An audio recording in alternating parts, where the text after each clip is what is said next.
Box office దగ్గర Tollywood super star Mahesh Babu నటించిన latest movie Khaleja world wide గా గ్రాండ్ రీ రిలీజ్ ను సొంతం చేసుకుని అనుకున్న అంచనాలను మించి కలెక్షన్ల పరంగా మాస్ ఊచకోతకొస్తూ దూసుకుపోతూ ఉంది. సినిమా అన్ని చోట్ల మాస్ వీరంగం సృష్టించగా కలెక్షన్ల పరంగా నార్మల్ ఫ్రైడే రోజున రిలీజ్ అయినా కానీ ఓవర్సీస్ లో సైతం అద్భుతమైన ట్రెండ్ ను చూపించి సంచలనం సృష్టించడం విశేషం. ఒక నార్త్ అమెరికాలోనే సినిమా ఇప్పుడు ఆల్ టైమ్ రికార్డు కలెక్షన్లను సొంతం చేసుకుని కొత్త రికార్డును సృష్టించింది. నార్త్ అమెరికాలో ఇప్పటి వరకు సినిమా ఆల్మోస్ట్ $92.6 మార్కును దాటేసి సరికొత్త రికార్డును నమోదు చేసింది. ఇది వరకు నార్త్ అమెరికాలో టాలీవుడ్ రీ రిలీజ్ లలో గబ్బర్ సింగ్ అలాగే ఇంద్రా సినిమాలు ఆల్మోస్ట్ 66,000 రేంజ్ లో కలెక్షన్లను డాలర్స్ రూపంలో సొంతం చేసుకోగా ఆ రికార్డును అతడు సినిమా బ్రేక్ చేస్తుందని అందరూ అనుకున్నారు. కానీ అందరికి ఆ సినిమా కన్నా ముందే సమ్మర్ లో రిలీజ్ అయిన కలేజా సినిమా చాలా ఈజీగా ఈ రికార్డును బ్రేక్ చేసేసి ఊరమ్మాస్ అనిపించే రేంజ్ వసూలతో కలెక్షన్ల బీభత్సాన్ని సృష్టించింది. తెలుగు రాష్ట్రాల్లో కూడా సెన్సేషనల్ ఓపెనింగ్స్ ని సొంతం చేసుకున్న ఈ సినిమా టాలీవుడ్ తరపున one of the biggest openings ని నమోదు చేయడం విశేషం. ఓవరాల్ గా చూసుకుంటే లాంగ్ వీకెండ్ లో స్ట్రాంగ్ కలెక్షన్లతో సినిమా ఇప్పుడు బాక్సాఫీస్ దగ్గర దుమ్ము దుమారం లేపే అవకాశం పుష్కలంగా ఉందని చెప్పవచ్చు.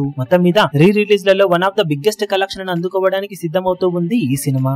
ఈ వీడియో మీకు నచ్చినట్లయితే లైక్ చేయండి, షేర్ చేయండి, ఛానల్ ను సబ్స్క్రైబ్ చేయడం మాత్రం మరవకండి. ఏ చిన్న అప్డేట్ ను మిస్ అవ్వకూడదు అనుకుంటే బెల్ ఐకాన్ ను ప్రెస్ చేయండి.